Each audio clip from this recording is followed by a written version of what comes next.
kalau antum ingin memahami ini, kalau ingin tetap memaksakan tempat, ditakwilkan. Takwilkan. Jangan dipahami demikian, tapi dipahami dengan nilai yang terkait dengannya. Apa diantaranya? Istawa bimakna istaula. Menguasai. Mengatur. Aras jangan diartikan dengan bertempat di situ. Ada begitu tidak? Artikan dengan di arasnya itulah Allah mengatur. Menguasai. Menguasai aras, menguasai alam dan sebagainya. Ustaz, ayatnya jelas, ngapain main takwil-takwil? Ada beberapa ayat yang memang kita harus pahami dengan takwil.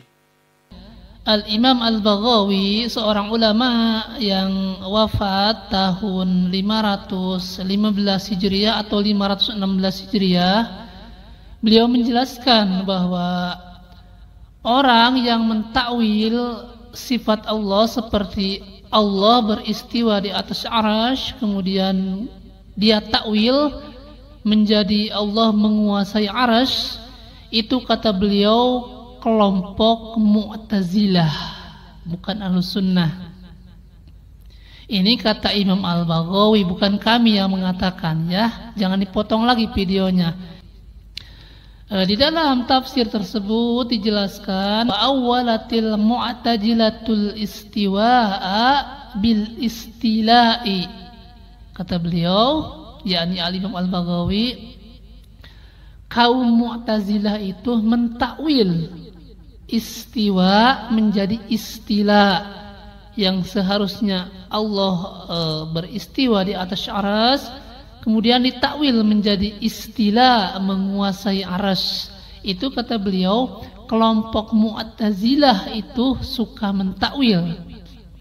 Kemudian kata beliau, wa amma ahlus sunnati fayaquluna, adapun ahlus sunnah itu mereka mengatakan al-istiwa'u ala arsi sunnatun lillahi ta'ala bila kaifin. Kemudian kata beliau, adapun ahlus sunnah itu mengatakan beristiwa di atas ars itu merupakan sifat Allah. Maksudnya tidak perlu ditakwil, kita harus mengimani itu adalah sifat Allah. Dan bila kaifin, tanpa ditanyakan bagaimana ya istiwanya Allah di atas aras, jangan ditanyakan. Kemudian kata beliau, yajibu ala rajuli al-imanu bih, dan wajib bagi seseorang untuk mengimani yakni Allah beristiwa di atas arsy, ya. Nah, jadi salah satu ulama yang menyebutkan tentang tidak boleh mentakwil, salah satunya Imam Al-Baghawi, ya, di dalam tafsir Al-Baghawi. Perlu antum ketahui, Al-Imam Al-Baghawi itu seorang ulama ahli tafsir, ahli hadis dan ahli fikih, ya. Seperti yang dijelaskan oleh Al-Imam As-Suyuti, beliau menjelaskan bahwa Al-Imam Al-Baghawi itu kana imaman fi tafsir, imaman fil hadis, imaman fil fiqhi. Beliau Al-Imam Al-Baghawi seorang imam dalam ilmu tafsir, imam dalam ilmu hadis, dan imam dalam ilmu fikih, ya. Kemudian di dalam kitab Al-Asma was Sifat li Al-Baihaqi disebutkan bahwa orang yang tidak menerima Allah beristiwa di atas arsy itu disebut firqah Jahmiyah. Ini bukan kata saya, cek langsung, ya. Ini diterangkan di dalam kitab Al-Asma was Sifat, ya. Jadi jelaskan di sana ciri-ciri Jahmiyah itu 3. Pertama diterangkan innal jahmiyata fayaquluna innal qur'ana makhlukun. Yang pertama disebutkan di sana, sesungguhnya Jahmiyah itu mengatakan kalau Al-Qur'an itu sesungguhnya adalah makhluk, ya.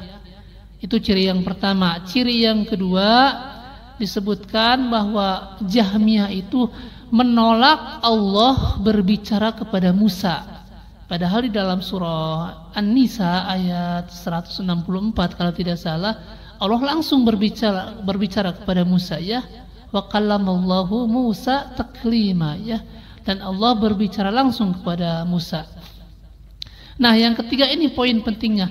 Yang ketiga, ciri Jahmiyah itu orang yang menolak Allah beristiwa di atas arsy, ya.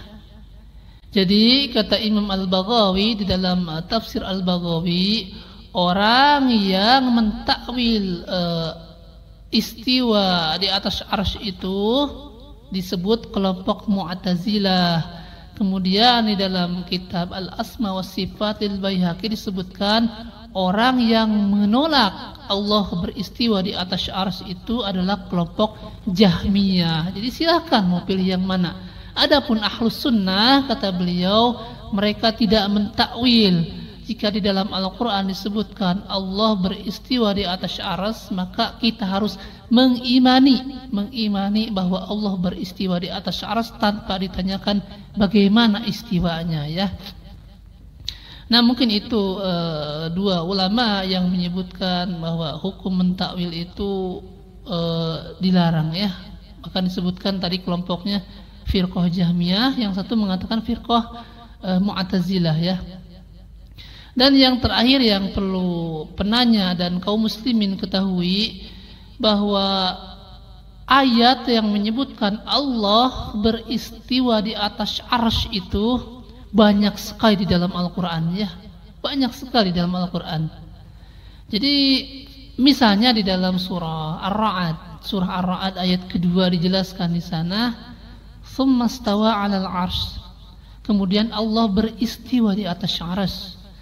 Kemudian di dalam surah Yunus ayat ketiga juga dijelaskan demikian. Kemudian di dalam surah Al-Hadid ayat keempat dijelaskan juga demikian.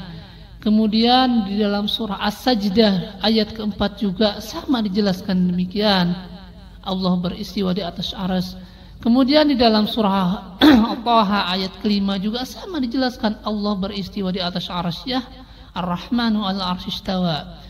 Kemudian di dalam ayat di dalam surah yang lain, di dalam surah Al-A'raf ayat 54 dijelaskan juga.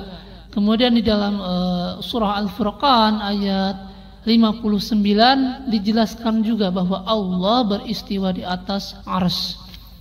Jadi seolah-olah jika orang mau mentakwil ayat yang begitu banyak di dalam surat-surat ini, kurang lebih ada 6-7 surat yang mengatakan Allah beristiwa di atas arsy, seolah-olah dia ingin mengatakan bahwa Al-Quran itu salah. Seharusnya bukan Allah beristiwa di atas arsy, seharusnya Allah menguasai arsy. Padahal lafadznya jelas, "Tsumma stawa 'alal 'arsy." Jadi seolah-olah yang mentakwil itu ingin mengatakan bahwa Quran itu bukan begitu seharusnya. Padahal Al-Quran diturunkan, kata Allah, "Dzalikal kitabu la raiba fihi hudal lil muttaqin." Sesungguhnya Al-Quran itu tidak ada keraguan di dalamnya, yaitu sebagai petunjuk bagi orang-orang yang bertakwa, ya.